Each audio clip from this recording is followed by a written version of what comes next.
Hey, what's happening, guys? Today I'm bringing you the top 10 best Xbox Game Pass games for the PC. I've been playing the Xbox Game Pass player since the launch, and it's gotten a lot better since its release. I planned on doing one of these videos last year, but didn't get around to it. So today, in July, the best games for the Xbox Game Pass for PC. Number 10. Number 10 is Fallout 76. It's one of the newest games of the Xbox Game Pass, and it comes with all the free PC goodness. I played this game when it came out on the Xbox, and it was a huge trash heap. Of course, it's gotten a little better, with PC graphics and frame rates have never been better. There's, of course, private servers now, and new DLC maps and added NPCs that makes the game not feel so barren, and actually like a quote-unquote Bethesda game. They took a lot of things that worked for Fallout 4, like building, gunplay, and made it online, and honestly right now it's not terrible. There's a new main quest line, new guns, armors, locations, and more for new players alike. There's a lot of great things to say about Fallout 76 and some things that aren't great. Netcode is still pretty terrible, and online's still pretty barren, and you're playing the game mostly solo, and that's not necessarily a bad thing. And personally, I like playing Fallout 76 by myself, and there's a lot of things that still need to be worked on with servers and bugs, glitches, stuff like that. Of course, there are still a lot of glitches with this game due to it being a Bethesda game, but for the price of free $99, it couldn't be better. Number 9. Number 9 is Wasteland II. Wasteland 2 is a post-apocalyptic role-playing game developed by inXile Entertainment and published by Deep Silver. It is a sequel to 1988's Wasteland. It's also made by the original creators behind Fallout. This game also has lots of dark humor and turn-based combat that makes every single engagement feel rewarding. inXile Entertainment is owned by Microsoft, which means that Wasteland 3 is coming next year, and it has one of the best experiences for on PC. There's a lot of really deep mechanics behind this game. Your character's all customizable, armor, weapons, ammo types for different guns, attachment systems, scrapping, stuff like that. This game's actually pretty damn good, although it can be very hard at times.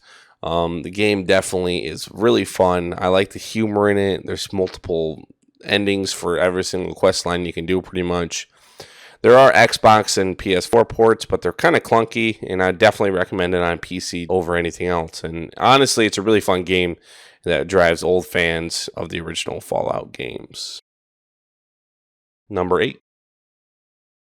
Number 8 is Age of Empires II. This game is a long tradition between me and my cousins, which we used to play hours and hours on LAN parties and Age of Empires and Age of Empires 2. Age of Empires 2 personally is my favorite.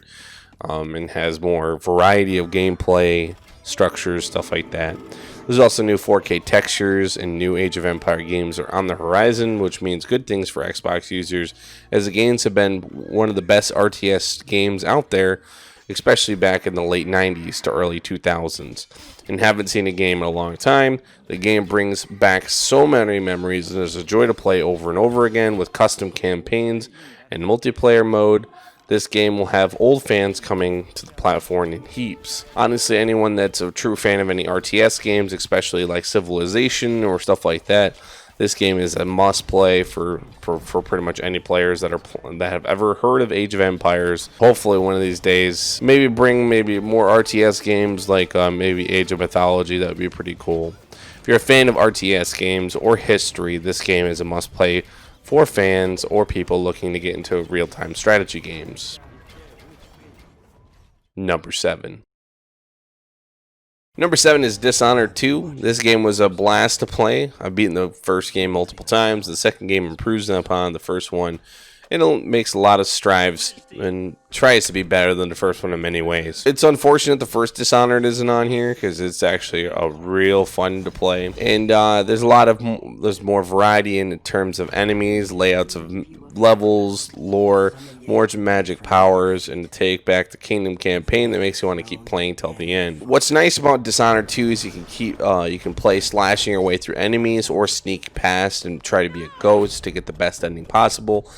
And the more enemies you kill due to headshots or stunning, they try to actually counteract that by wearing helmets, kind of like what they've seen in like Metal Gear Solid 5, stuff like that, which is actually pretty nice. This game, especially being on PC, it makes it a lot easier to do quick loads, quick saves. that make it less time of a hassle than hitting escape and hitting the load button. The game shows off a lot of variety, and having Rage 2 on the Game Pass was amazing. Play this before they take it off the Game Pass because it is a must play on the Game Pass. Number 6. Number 6 is actually a very interesting game that probably not a lot of people have heard of, or maybe a lot of people have heard of, but it's Faster Than Light, or FTL. Faster Than Light is a hard game with lots of strategy in it, and it's a space-based, top-down, real-time strategy roguelike game from the indie developer Sunset Games. This game I played first when I was at my friend Connor's house, and he had it on Steam. It was a joy to play. I almost got all the way to the end first try. I ended up dying really close, really at the end level pretty much. I played when it first came out as well, when it was an absolute blast and a new game experience every single time. That's what's nice about this game. No matter which path you take, it feels like a new type of game every single time. This game allows you to get new ships, new weapons, new characters every single time, and it's all through game progression. You know, no, of course, cosmetics or anything like that. I played this game for about 30 hours or more, not gotten the same experience with different choices and branching paths that sometimes reward you for big risks like getting new members or losing new members, getting weapons, or taking damage to your ship. Not only is there strategy for using weapons or opening doors to extinguish weapons to get rid of intruders on your ship, there's definitely different ways to take down every advantage. There's weapons that destroy shields on ships, there's lasers that take down things on your ship. It's an actually absolute blast to play. There's no achievements, which it's still 100% worth your time. It's probably one of the best indie games on the Xbox Game Pass for PC. Number 5. Number 5 is Final Fantasy XV. This game is the Final Fantasy that really put Square Enix on the radar for next generation consoles. This game is huge open world with tons of side quests, all new areas and characters to fall in love with. An amazing story that made me want to play the game from start to finish, again as Noctis and his friends make his way through Eos, gaining amazing summons and amazing graphics with the power of the PC. This game has a lot of things to do, like fishing, a bunch of other side quests. There's so much stuff to do in this game that I've never really 100% completed this game. I've gotten pretty close to 100%ing all the achievements before the DLCs came out. That's something that I want to get when I play more on the PC with the Game Pass. This game does take some power to run, as it is a strugglesome when I was using my RX 588GB at the time. But this game ran quite well. The Ryzen 5 2600X and RTX 1070. This game is one of my favorite Final Fantasies besides 7 and 8, as this one being one of the best RPGs on the Game Pass so far. Not to mention that this version comes with all DLC and all playable content for a steep price of free. Number 4. Number 4 is Gears Tactics. Gears Tactics is a newer game on the Xbox Game Pass when it's an original title, coming as an XCOM meets Gears of War franchise. This game is during the D-Day era and follows a group of Gears that involve squads that consist of actual characters and characters you recruit while playing the game. Fun just playing the game and completing the optional objectives to get better crates, to get better loot, armor, and more throughout the game mode. There's a story mode as well as side missions that you have to complete before you get to the next main mission that'll help you upon your journey to stop the Horde. This game's story is a little strange at times, but the great tactic game that really shows how well the games for Gears can be adapted into an XCOM-like formula could start its own subgenre of spin-offs that will really make games like this one shine in the future. It's really crazy to see Gears getting kind of like an XCOM spin-off, especially how great the Gears of War franchise does with its like third-person shooter type aspect. Gears Tactics definitely brings a lot of great things to the table. Honestly, it was one of my it's actually one of my favorite like strategy games this year, besides Wasteland 3 that will come out later this year, which will most likely take Gears Tactics off the list. But it was definitely one of the greater games by far. A great idea. Number 3. Number 3 is Minecraft Dungeons. Minecraft Dungeons came as a complete surprise to me, and as well as my friend Wesley, which I've never seen actually play a game like this before.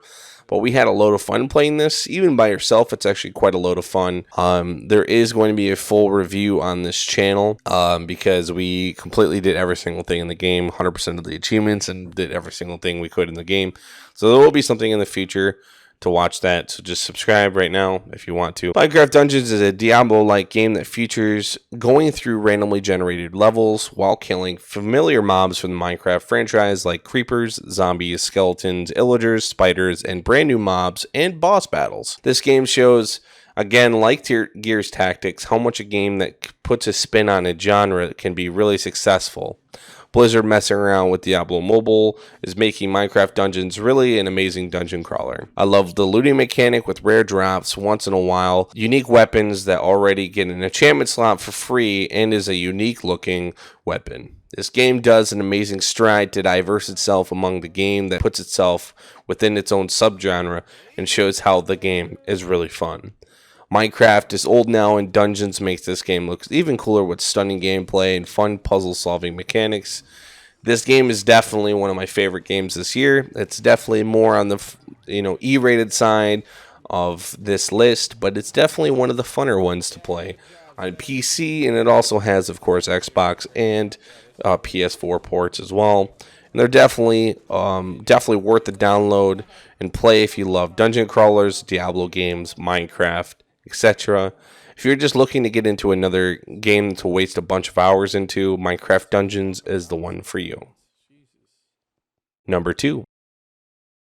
Number 2 is The Outer Worlds. The Outer Worlds, the game that pretty much says F you to the Fallout 76 at the time. You know, a lot of the things that were going on at the time, Fallout 76 was announced. Obsidian Entertainment, being owned by Microsoft, is making all future games free on the Xbox Game Pass at launch, and boy, was this game amazing. It's basically one of my favorite games that came out, I do believe, 2019. It was a hell of a lot of fun to play. I 100% of this game, beat every single quest, all that stuff. It was definitely worth your time. It has about 4 to 5 different endings, fantastic gameplay, new slow-mo attacking feature, kind of resembling that. The game also feels like a Fallout game with a blend of humor from Borderlands and reminds me of visuals like companies and stuff from BioShock. This game has a lot of fans of RPGs here. Lots of quests, lots of unique weapons to collect, endings, levels of difficulty, and just totally worth the hours that you're going to be putting into the Outer Worlds. Definitely the dialogue choices, different branching side quests, characters, and partners you can roll with. It's definitely one of the best RPGs on this list as well. Trust me, if you haven't heard of this game, take it from me now. This game is a must play. Number 1. Number 1, and the best reason to download the Xbox Game Pass for PC is the Master Chief Collection. This is a beloved masterpiece of the Xbox and has some of the best stories in all of gaming, as well as Master Chief just being an all-around badass in the gaming community. This isn't a complete Halo experience yet, but you can download Halo Combat Evolved, Halo 2, Halo 3, and Halo Reach, and the other games will be coming to the Game Pass for free as like DLCs, I guess. But every month or so, they've been adding a Halo game, and truly, Halo games feel like they should be on PC. Grab you and a friend, and you can have a full day of fun with these games, or even by yourself. They allow you to unlock new gear for every level you get inside of each and every game. So if you get a level just playing any of these games, they all coincide with XP and all that kind of stuff. And you can unlock gear. It's kind of nice. It's actually a pretty unique feature to the Halo franchise. My favorite Halo, of course, is Halo 2 Anniversary, as it's got the best graphics, and they have some of my favorite maps and my, of course, favorite campaign. Halo 3 came out about a week or so ago, and it was an awesome time destroying the Flood and also killing Covenant. And getting some skulls that I've never gotten before on like the Xbox 360 versions. And it's just fun to play at 144 frames a second and being able to play Halo and just reliving some of your childhood memories, especially back in the day, especially with, Halo. Halo is one of the best games out there. Master Chief Collection is on Steam for $40. But of course, with the Xbox Game Pass for PC, it's 100% free, and all games coming out will be free. So my closing speech. Thank you guys so much for watching. This PC Game Pass is about $10 a month. It's the best bang for your buck when it comes to PC gaming. I personally have the Xbox Game Pass Ultimate Experience that includes the Xbox Game Pass for PC, Xbox Live Gold, all games for Xbox Game Pass as well, for $14.99 a month. And it's been a really great experience, including new games you may have not have thought to play, and getting rewards for playing those games as well. They do have some sort of indie games that you might never ever mess around with, but sometimes just reading some of the things or watching the trailers are just sometimes just kind of a joyous to even just look at. And then sometimes if you're like, it's not that big on the hard drive, especially with a PC having limitless potential of downloads and stuff like that, you can download it and play it for a little bit. And if you don't like it, just uninstall it. It's been really great. At first, the PC Game Pass wasn't 100% great, but it actually has been. It's massively improved. Sometimes downloading some of the newer DLCs is kind of a bitch. It's really been a great experience so far. Do you guys have the Xbox Game Pass, or do you have an Xbox Game Pass for PC? Let me know in the comment section down below. And if you do, tell me what you guys have been playing and what you would put on your top 10 for Xbox Game Pass or Xbox Game Pass on PC. I will probably make a follow-up video a little later into the future. So if you guys want to see more top 10s, please smash the like button, and if you haven't already, please subscribe, as it helps me make more content like this in the future. Thank you guys so much for watching. Love you so much, and I'll see you guys in the next one. Peace out.